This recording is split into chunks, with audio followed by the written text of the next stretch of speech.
Ya hace algunos años de esto que les voy a relatar. Era quizás de madrugada y siempre hemos sido muy aficionados a los perros.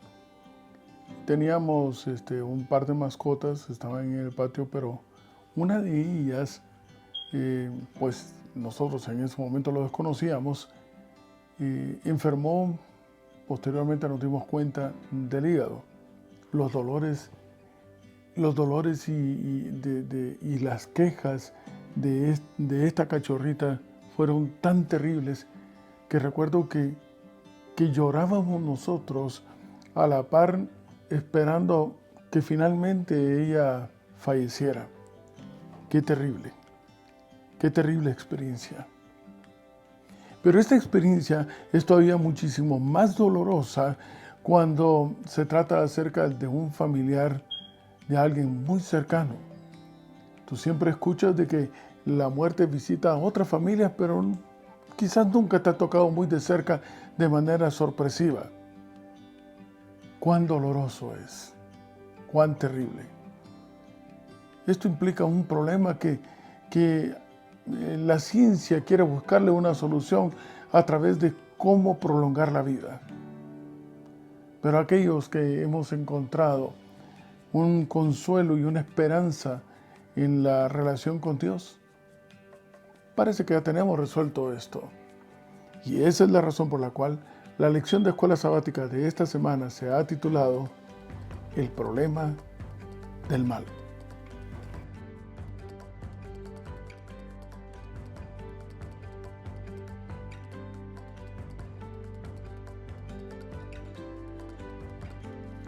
Y me encuentro buscando en el Antiguo Testamento, en el último libro, en el capítulo 21 del libro de Apocalipsis y el verso 4. Y la palabra de Dios dice: enjugará Dios toda lágrima de los ojos de ellos, y ya no habrá muerte, ni habrá más llanto, ni clamor, ni dolor, porque las primeras cosas pasaron. Hoy haremos una pequeña pausa en este texto para analizarlo de alguna manera. Qué gratificante, ¿verdad? Para todos aquellos que hemos tenido una experiencia bastante cercana con ver a un familiar muy querido fallecer, lo que describe este versículo es una realidad. Deseamos, anhelamos que ya nunca más volver a llorar, que ya no exista más la muerte, que ya no sea más el llanto, que ya no tengamos más ese dolor. ¿Hacia dónde nos dirigimos con esta esperanza? Algo que ha enlutado por años y años, como decíamos al principio, a veces de una manera sorpresiva. Y la pregunta ¿es realmente el dolor y la muerte el verdadero problema a resolver? ¿Saben ustedes que la palabra problema significa poner el asunto sobre la mesa? Esto sale, etimológicamente, sale del dicho de que al mirarse un alce, un animal bastante grande, una bestia muy grande, pero que era imposible que pasara inadvertida, se le ponía sobre la mesa. En otras palabras, es algo que tiene que resolverse, que no se puede ignorar, que hay que hacerle frente. Algunos han acudido por pensar en que la culpa es de Dios. Y saben ustedes de que es una vieja estrategia inspirada por el enemigo, el querer estar culpando a Dios. Y lo primero lo encontramos, el primer ejemplo, en Génesis, en el capítulo 3. Génesis capítulo 3. Cuando el Señor viene y le pregunta al hombre y a la mujer: oye, ¿dónde estaban ustedes y por qué comieron del árbol que les dije que no? El hombre respondió, verso 12, la mujer que me diste por compañera me dio del árbol. Ella tuvo la culpa. Yo comí. Entonces Jehová Dios dijo a la mujer: ¿y qué es lo que has hecho? Y dijo la mujer: la serpiente me engañó y yo comí. Resulta de que al final ninguno reconoce su culpabilidad, su error, sino que es más fácil siempre decir: no, fue otro. Finalmente terminamos culpando a Dios. ¿Ve usted el ejemplo del jardín en el Edén? A la fecha, hoy en día, las personas preguntan, ¿por qué tanta maldad? ¿Por qué Dios no hace algo? O en otras palabras, si existe la maldad, la culpa es de Dios porque Él no la detiene, no ha hecho algo. ¿No sería acaso más consecuente de que comprendiéramos que en verdad el responsable de toda esta circunstancia, de que las cosas ya no sean buenas en gran manera, no reside en Dios, sino que reside en una decisión que el ser humano tomó cuando dispuso romper esa relación íntima con Dios? La pregunta es, ¿por qué? ¿Cuál es el verdadero daño que causa el pecado, que causa el rompimiento con Dios? Mira, la mayoría de veces nos hemos centrado más a girar sobre los síntomas, sobre las consecuencias que está provocando esta ruptura de la relación íntima entre el ser humano y el Señor. Una de ellas es el llanto, el dolor, la muerte. No importa cuál sea el síntoma que tú me describas en este instante, todos derivan de una causa principal. ¿Cuál? Esa, la del rompimiento de la relación íntima con Dios. Así que no es el dolor, no es la muerte el problema. El problema a resolver es esa ruptura de habernos separado de la fuente de la vida. Porque este mundo es de Él, porque nosotros le pertenecemos a Él, porque somos sus criaturas. Y ahora vamos a comprender entonces el texto que encontramos en Mateo capítulo 27 y el verso 46. Si puedes tú acompañarme, estamos ahora en el Nuevo Testamento. Mateo capítulo 27 y verso 46. Este texto es muy conocido y la palabra de Dios dice: cerca de la hora novena, Jesús clamó a gran voz diciendo: Elí, Elí, lama sabactani. Esto es: Dios mío, ¿por qué me has desamparado? Etimológicamente, la palabra desamparo viene de desquitar a amparo, refugio. En otras palabras, te quedas sin refugio. Y esto hace un gran contraste con el texto que encontramos en Salmos capítulo 62 y verso 7. Ahora vamos hacia el Antiguo Testamento. Tengamos en cuenta la expresión de Jesús. Salmos capítulo 62 y estoy en el verso 7. Y la palabra de Dios dice: en Dios está mi salvación y mi gloria. En Dios está mi roca fuerte y mi refugio. Y esa parte de humanidad de la cual estaba el Señor Jesús representando, tiene una ruptura definitiva entonces con aquel que tiene ira, que odia, que rechaza rotundamente el mal, y este es el Creador. La semana pasada lo estábamos analizando. La ira de Dios se manifiesta en un rechazo rotundo a aquello que va en contra de su estilo de vida, en contra de su manera de ser, que es perfecta y que es santa, no en contra del pecador. Así que el Señor deja sin refugio a aquellos que en una forma definitiva han decidido romper esa relación eternamente con el Señor. Y es la parte humana que representa a Jesús al estar ocupando tu lugar y mi lugar en la cruz del Calvario. Bendito sea Dios por eso, pero qué sufrimiento tan extraordinario. No es que Jesús no supiera cuál era la razón de esa falta de refugio que estaba experimentando, el lloro y crujir de dientes de aquellos que también tendrán esa misma experiencia cuando vean al Señor venir en su segunda venida y hayan decidido en contra de Él, hayan decidido darle la espalda al Creador. La pregunta ahora es: ¿y hasta cuándo sucederá todo esto? ¿Hasta cuándo? Bueno, aquí tenemos dos respuestas que quiero compartir con usted, apreciado amigo y hermano. La primera respuesta, y la que puede tener una solución inmediata, es la que se refiere a ti mismo, la que puede únicamente contar contigo. A ver si logro explicar el concepto. ¿Hasta cuándo existirá el mal en este mundo? Pues bien, en lo que se refiere a mí personalmente, el mal estará vigente y tendrá influencia sobre mí y tendrá un efecto sobre mí mientras yo no tenga una relación establecida de nuevo con el Creador. Cuando ya no vivo yo, sino que vive Jesús en mí, entonces puedo exclamar junto con el apóstol: ¿dónde está, oh muerte, tu aguijón, y dónde, oh sepulcro, tu victoria? No importa el que puede matar el cuerpo, sino aquel que mata el alma, y mi alma ya está asegurada en el Señor. Así que desde ya soy eterno en el nombre de Dios. Establecer esa relación íntima con el Señor es la primera solución inmediata que tú puedes encontrar al mal. No es analizando por qué las cosas son malas, es analizando cómo podemos volver a ser buenos en gran manera. La respuesta ya la tenemos. El culpable no es el Señor. El culpable somos nosotros mismos que tomamos una decisión en contra de Dios, en abandonar ese mundo que era bueno en gran manera. Pues bien, restablécelo de manera personal, tú individualmente, en esa relación íntima entre Dios y tú. Y entonces habrás acabado con el mal en lo que a tu experiencia personal se refiere. No importa que dejes de respirar.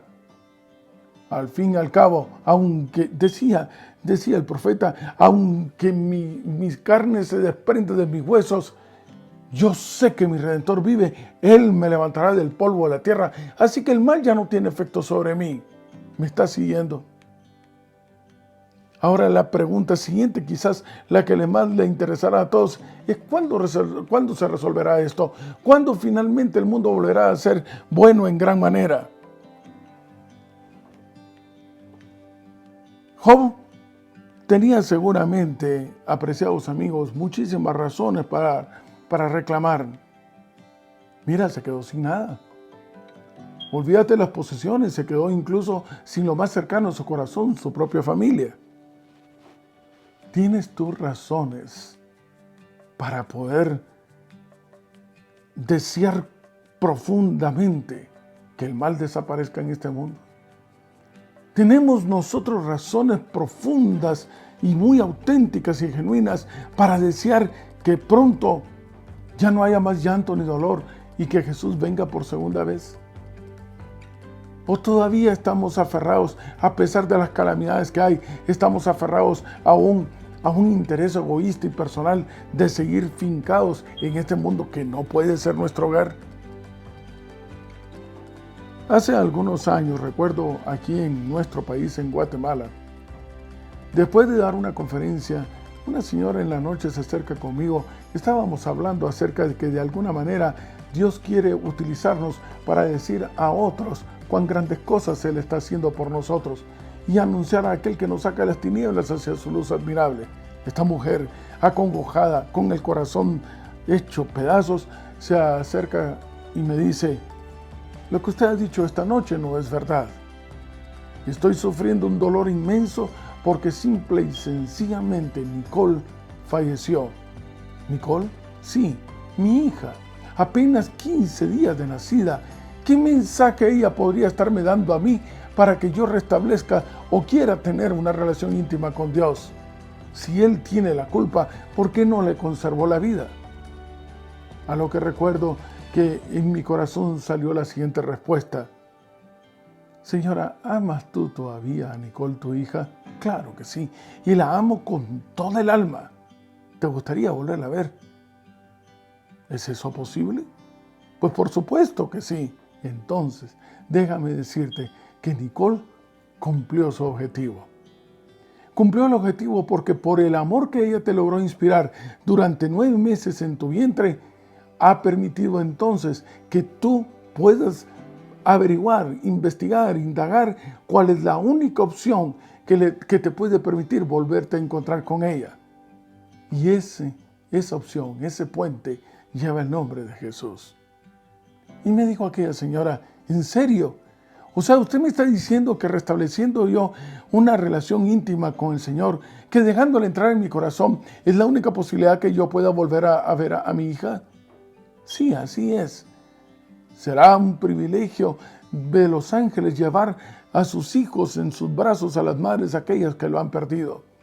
Apreciado amigo, me dijo, entonces yo necesito, me urge, me es indispensable conocer acerca de Jesús. Y esta experiencia la viví también personalmente hace algunos años ya. Recuerdo que llegué al establecimiento en donde estaba trabajando mi padre y encontré un hombre ya de edad, bastante acongojado, y me decía, de veras que yo no creo más en Dios, porque le he orado tanto para que cure a mi hija, tiene 23 años y está muriendo de cáncer. ¿Verdad? Dios a mí no me escucha. Y recuerdo que lo primero que salió de mis labios para poderle decir a este hombre fue lo siguiente. Hace poco más de 10 años, sufrí la terrible experiencia de ver bajar a la sepultura a la madre de mis hijos por cáncer también. Y desde esa época ha sido mi trabajo dedicarme a la investigación y la lucha contra el cáncer. Y creo tener una respuesta. Mira tú, cómo Dios te ama tanto que hace 10 años atrás te tenía la respuesta para tu hija en la experiencia de este misionero. Y por eso estoy acá. Y tú dices que Dios no te escucha, y te escuchó 10 años antes de que clamaras a Él. Tanto así te ama el Salvador. Tú has estado clamando y clamando a Dios, y la pregunta es, ¿cuál es la respuesta que tú esperas?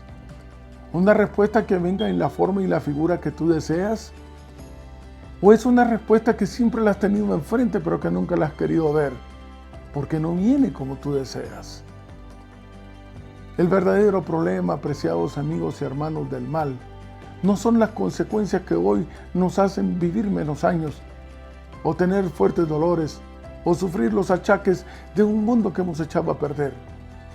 En verdad, la verdadera médula del problema es haber roto esa relación íntima con el Creador, que es la estabilidad de todo el universo. Y es que lo que sucede es que tenemos un libre albedrío para eso. En otras palabras, ¿saben ustedes que la palabra albedrío viene de árbitro también? Aquel que es imparcial y tiene la libertad de emitir un juicio sin un interés personal. Y esto se encuentra registrado, esta base del libre albedrío, en el Antiguo Testamento. Y quiero invitarles a que vayamos, por favor, a Génesis en el capítulo 2, el verso 16 y 17. Y la palabra de Dios dice, y mandó Jehová Dios al hombre diciendo, de todo árbol del huerto podrás comer, mas del árbol de la ciencia del bien y del mal no comerás, porque el día que de él comieres. Si tú te das cuenta, el Señor le da la opción al ser humano para poder escoger obedecer o no obedecer, seguir manteniendo una relación íntima con Él o negarla. No hizo un autómata, no hizo un robot, no fue un tirano, no lavó tu cerebro para que actuaras exactamente como Él quisiera, sino que precisamente por amor te dio la libertad para que la relación que nos una con el Creador sea por voluntad propia y no forzada. ¿Qué clase de amor sería si es forzado? La verdadera relación del amor se basa en una voluntad de dos personas. Y este es el caso que se registra en Génesis en el capítulo 2. Seguramente no sabemos muchas cosas cómo responderlas y no nos queda otra más que confiar. El Señor sabe por qué las circunstancias. Si tú estás sufriendo un dolor inmenso en este momento y no le encuentras explicación, quizás en su momento María, la madre de Jesús, no encontraba explicación cómo es que un hombre como su hijo, a los 33 años, quizás con todo un futuro por delante, para seguir sanando y compartiendo el amor de Dios, tenía que ser truncada su vida a tan corta edad, en la flor de la juventud. ¿Cuánto más pudo haber hecho el Señor? Y aunque en su momento probablemente no lo entendía y le causó un gran dolor, hoy, gracias a eso, tenemos una respuesta tú y yo.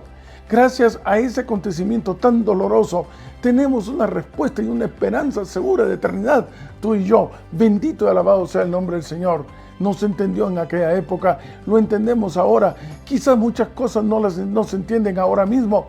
Vendrá una explicación después, o quizás ya ni siquiera la necesites cuando veas que estamos en el lugar que nos corresponde estar, que es en el reino de los cielos.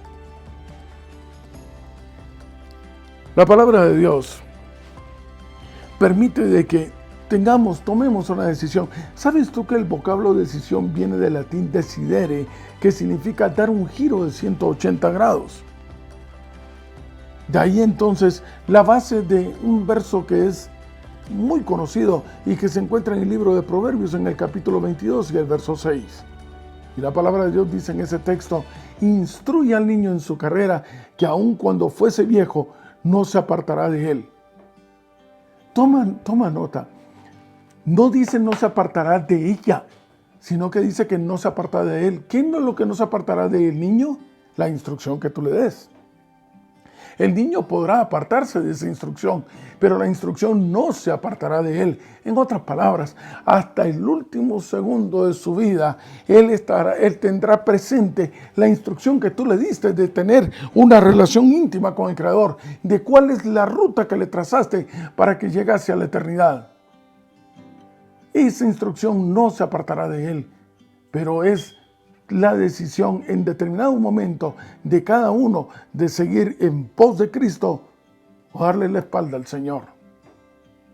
Le sucedió a Adán y a Eva en la figura de Caín y Abel. Haz tu trabajo con el Señor, cumple tu ministerio, que en determinado momento nos quedará entonces como padres arrodillarnos y orar, suplicando a Dios de que su espíritu logre impresionar de tal manera el corazón y ellos se dejen impresionar para que en el momento de tomar una decisión de eternidad la tomen en favor de aquella instrucción, de aquella semillita que tú con tanto amor y con tanta dedicación sembraste en su corazón. Algunos preguntan hasta el momento por qué el mal prevalece. ¿Por qué todavía estamos en esto? Bueno, apreciados amigos y hermanos, entre las tantísimas explicaciones que podríamos dar hoy en el afán de tratar de comprender esta situación que ha originado el haber roto esa relación íntima con Dios, podremos decir lo siguiente: el mal prevalece porque este mundo es hogar. Aparentemente, los que son de este mundo parece que salen más rápidamente adelante, como que les va mejor en la vida a aquellos que practican el mal. Pero ¿qué te sorprende? Es natural. ¿Acaso no están en su territorio? ¿Acaso no es este su hábitat? ¿Acaso no es este su mundo natural? ¿Qué te sorprende de que tú y yo podamos tener tropiezos en el camino de este mundo si para el mundo somos un estorbo? ¿Qué te sorprende que quieran deshacerse de nosotros? Somos extranjeros en esta tierra, peregrinos, y vamos rumbo al cielo, en donde el hábito natural será no llorar, no tener dolor, no conocer la muerte. El hábitat natural de este mundo es el dolor, es el llanto, es la muerte. ¿Dónde quieres tú vivir? ¿Dónde quieres tú radicar? Ahora entiendes por qué. La razón de volver a casa es porque simple y sencillamente ya no queremos más sufrir. Porque ya no queremos estar en un mundo en donde estamos con tantas preocupaciones sin saber si mañana amaneceremos, si veremos la luz del sol. Ansiamos, deseamos un mundo de paz, en donde podamos estar tranquilos con nuestra familia y seguros por la eternidad. Felices de saber que no habrá enfermedad, ni dolor, ni muerte, que no volveremos a llorar. Hacia ese mundo vamos, y la única esperanza, la única ruta, o como le decíamos a aquella mujer, la madre de Nicole, el único puente, lleva el nombre de Jesús. Acéptalo hoy.